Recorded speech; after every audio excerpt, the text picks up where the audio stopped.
Guys, welcome to today's episode. Today we are looking at the JBL Flip 5. And why are we looking at this? Well, for those of you who are familiar, Sonos is going to be releasing a Sonos Roam speaker, and that speaker has been constantly, anticipated and compared with this particular Flip 5 even before it was announced, because the form factor is very similar. So in anticipation of the delivery of the Sonos Roam, we are going to be taking an in-depth look at the Flip 5 so that we'll be ready to compare with the Sonos Roam when it does arrive. For information, I paid for this and I just got this today. Let's dive right in.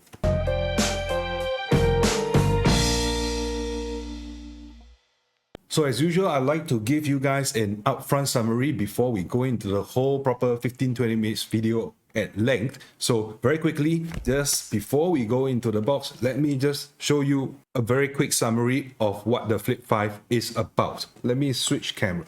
Okay, so here we go. Very obviously, from the picture itself, you will see that this is a waterproof. It's rated IPX7. It's Bluetooth connectivity, inbuilt battery for 12 hours battery life. Let's flip here. On this side, you have a feature that is called the JBL Party Boost. So apparently, you can pair another Flip 5 for a stereo image, or you can connect tens, maybe even hundreds of, they say up to 100 of JBLs, so that you can play all the songs through every single connected speaker. Okay, here, both sound for every adventure. 12 hours of playtime, we've covered that. IPX7 waterproof. It is not dustproof, it's IPX7, not IP67, right? 6 is for dustproof, this is not. JBL Party Boost. Okay, and the last panel here, dare to listen. Okay, you should dare to listen. Okay, very quickly here, we are looking at the contents. Okay, so you get the JBL Flip 5 itself, the cable, some documentation. Over here it says 20 watts RMS, 65 Hz to 20 kilohertz. Some bold claims here. We will dive in to see what this is really capable of. I can't tell you whether this is a good replacement or rather a good competitor to the Sonos Roam, because we don't have it yet. Let's wait for the Sonos Roam. If you're not subscribed to this channel, do consider subscribing and ring the notification bell so that when I drop that video to compare this Flip 5 with the Sonos Roam, you can be notified right away. So let's get to this. Very quickly. Okay, what is in the box? Let's pull this out. Oh, some very, very nice packaging, some high density foam. Let's get to this in a little bit. Over here, a Flip 5. This is a documentation pouch, I guess. Yep. Quick start guide, silica gel, some papers, ignore the papers. And, oh, this is a USB-A to USB-C cable. So this USB-A to USB-C, oh, very, very nice rubberized jacket. And from the looks of this, USB-A side is actually reversible. So you can plug in any side, okay, upside down or downside up, and it will still go in. Very, very nice. USB-C, as usual, is reversible in any case. You can plug it any direction you want to. And there's actually a JBL label. So this is the original JBL cable. Very nice. Okay, let's put all these aside and let's get to the main attraction. This, oh, very good quality packaging. It's actually high density styrofoam. Looks like it can be reused multiple times. I got the red version. Okay, let's get to it. And yep, there you go, lanyard. But otherwise, this box, you can probably keep it around for transportation, but you know, it is significantly bigger than the speaker itself. Okay, let's put this aside as well. Let's see what this is. Okay, very nice, well made. These are the very famous JBL passive radiators. When the sound is playing from the front, the drivers are in the front, the side passive radiators actually pulsate quite actively, and it is quite a sight to look at if you're into that sort of things. Okay, very quickly. Okay, let me just cover this so that you get a good idea of what the whole physical attributes of this speaker is. As you can see, I have rather large hands, and I'm able to hold this pretty comfortably. Size-wise is 18 centimeters. It's almost perfect cylindrical, about 7 centimeters diameter. Here is a little bit wider because of this strip at the back. But otherwise, 540 grams, half a kilogram. Okay, if you try to compare this with the Sonos Roam, it's a little bit bigger and it's a little bit heavier. But I won't draw direct comparison. When I do the Sonos Roam video, then we will look at the exact comparison. The buttons, right? Physical, tactile, raised buttons. Very nice to press actually. There's a play and a pause. And this double tap gives you a skip. Volume plus and minus, I think this is probably self-explanatory. This icon here is called Party Boost. So Party Boost actually links up two of these speakers to form a stereo pair, or it will join a few tens of other speakers and make sure that everything is playing the same sound so that it fills up the whole room. I have not tried that trick. I think there are some YouTube videos that does that. Probably quite interesting to listen to, but that depends on whether that's your kind of thing or not. All right. Okay, so round to the back, that's the power button, and that's the Bluetooth connect button. This whole unit is IPX7, is water resistance, up to 1 meter depth, 30 minutes at a stretch. It's not rated for dust resistant. Okay, so round to the back of it, that's the power button, and that's the Bluetooth connect button. And well, this lanyard here, oh yeah, okay, this USB-C port. This USB-C port is actually waterproof, so there's no dust cap, there's no rubber cap to cap this. You can dump it in water, comes out, it's still okay. It is not rated against dust, okay? So it is rated against water, but not dust. So how does it react to dust? I don't know, not about to try it out now. Connectivity wise, this is a Bluetooth 4.2 speaker, and it supports multi-point connectivity, so you can actually connect two phones at the same time. Now, as compared to the JBL Flip 4, the Flip 4 had an auxiliary in. The Flip 4 also had a mic, but you know, besides the point. But now the connection to this to play any form of sound or music through the Flip 5 is through a Bluetooth connectivity, no more auxiliary in. Some of you may realize that I've recently been looking for an aux output because of my switch to a PC, because you can't do AirPlay, and don't really like Bluetooth over a PC connection, but never mind that. It's just that this guy here does not have an auxiliary 3.5 mm phono input anymore, right? So just take note. Now, I got the red version, but it comes with a huge array of colors, from teal to blue to silver to white to sand to camo to black, dozens of colors, all right? In terms of the software connectivity, it goes to a JBL Connect app. Oh, actually, you know what? They actually have renamed the application. So it's no longer called the JBL Connect, and I'm just going to show it up here. So this is the JBL Portable. Okay, they call it, it's just the JBL Portable app now. It's not the JBL Connect app anymore, right? I'll go through an app in a little bit, but otherwise when you launch it, it says that it's searching for the product. I didn't turn it on, but even then, the Bluetooth connectivity, I think you need to go through the system menu. Let's get to that in a little bit, but basically in this app, there is no EQ, no bass and treble control, but it helps you do the stereo pairing for the Party Boost so that you can get a pair of these JBLs into a stereo setup. Okay, but otherwise, let's just turn it on, and here. The batteries will hold a little bit of a charge.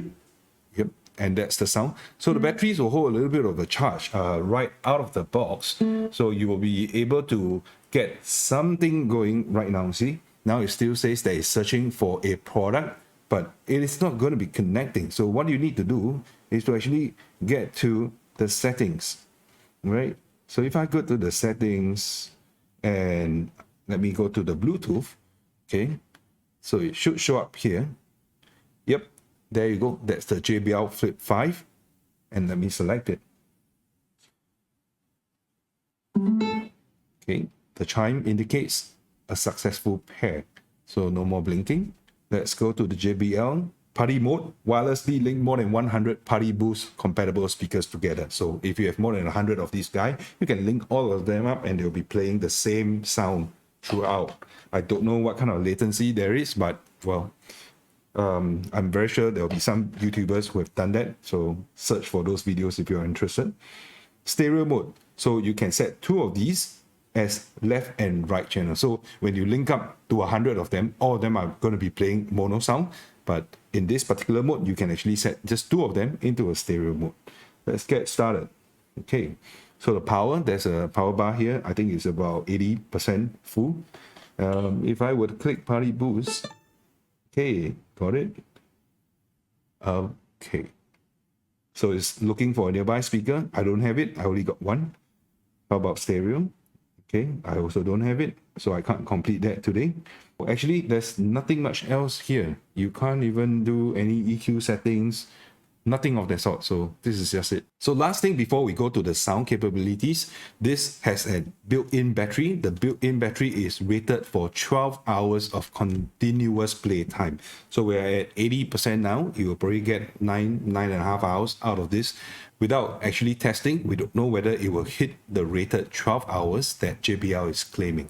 Otherwise, you can charge this via the USB-C. There's no wireless charging for this. You need to plug in a physical cable to do this. And the charging goes up 5 volt, 3 amps. So 15 watt charging, which is actually pretty fast. Well, you know, since we are at this, let's try something out. Okay, I have a USB-C power bank here. This is a very powerful power bank. Okay, capable of up to 20 volts charging. Okay, I'm just gonna plug a meter here. Okay, so you can see the meter. Okay, let me get it out of the lights. And let me find a USB-C cable. So here's the USB-C cable, USB-A to USB-C. Okay, and let's see how it charges.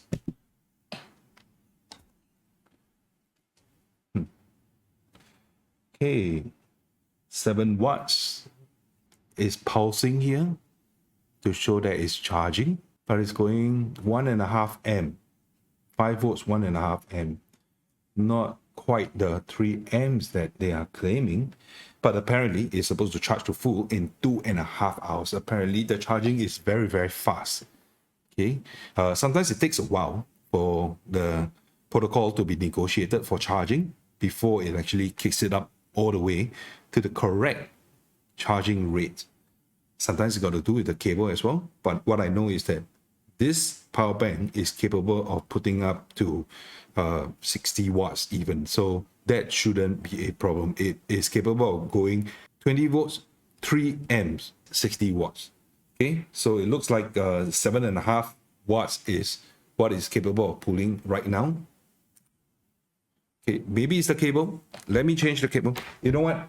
Let me use the exact actual cable that they are providing so that there's no excuse.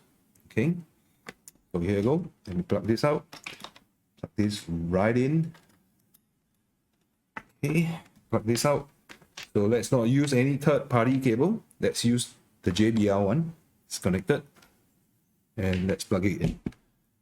Okay, there you go. So it is the cable. Very, very interesting. So it's going 5 volts and 2 amps now for a 10 watt charging. 10 watt charging. Does it go to 15? I don't know, because it's supposed to be rated to go 3 amps. So wattage is voltage times current. So if it is 5 volts, 3 amps is 15 watts. So far, that's all that is pulling out. This is the natural orientation. You can't put it any other direction. It will just default to this particular position where it is being supported by the slightly raised bump of rubber or silicone at the back here. Like what I've always done for a lot of my other reviews, I actually do some frequency sweeps, and those will objectively measure the frequency response and the performance of the speaker. So if you're interested, just the last part of the video, I'm going to be talking about how this sounds. Now, the JBL Flip 5 is rated for 20 watts RMS, which is pretty respectable for something that's battery powered and it fits into your hands. The frequency response is rated for 65 Hz all the way to 20 kHz. They don't say what is the dB cutoff point for that, but well, let's not depend on the specification. Let's test it out and hear for ourselves what it actually is.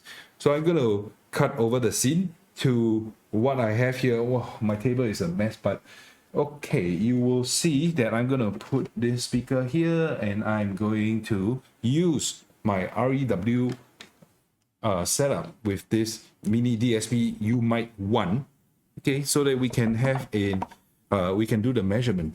Let me switch over.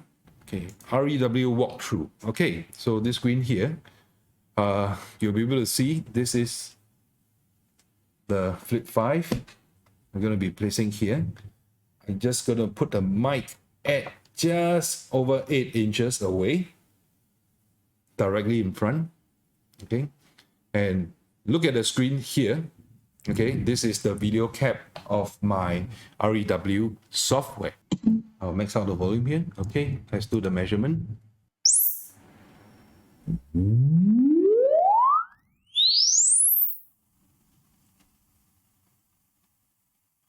Oh, that is crazy loud. That's really, really loud. Let's switch it to the right panel first. Okay, so this is the Flip 5. And what I'll do is I will smooth it out so it's easier to look at.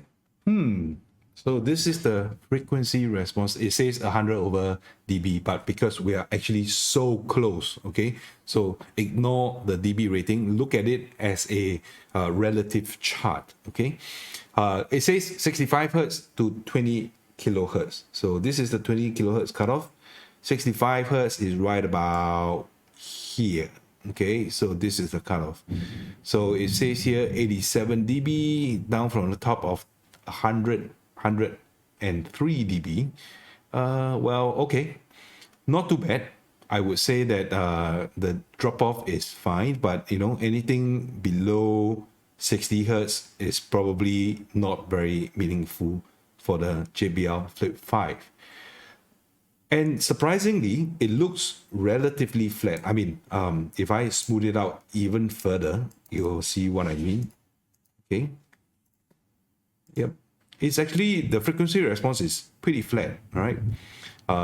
I would say that the drop-off, to be fair, is probably about closer to 100 Hertz or so at normal listening distances, right? But otherwise, you look at the mid-range, all the way up to 10 kilohertz is actually pretty flat. The response is pretty good. Yeah. So all in all, a pretty respectable speaker for something this size, battery powered.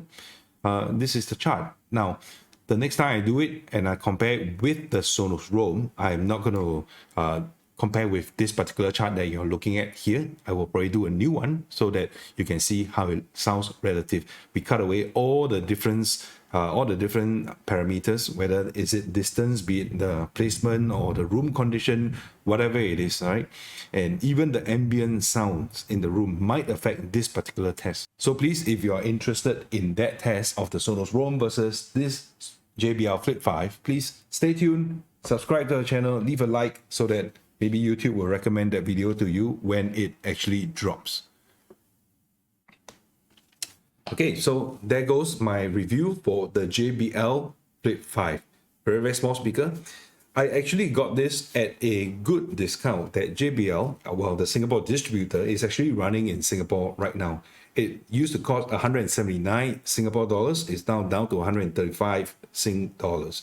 I don't know how much that is in US. I don't actually keep track of JBL speakers or US pricing for the speakers, but I actually checked with my daughter if she wanted this, and I got this in red because this is the color that she wants. A very nice compact speaker. She'll be able to carry it around if she wants to with a nice lanyard, and that is all. And this is the form factor that the Sonos Roam is being constantly likened to. Let's see what the Sonos Roam brings to us in about a couple of weeks' time. Until then, I'll see you.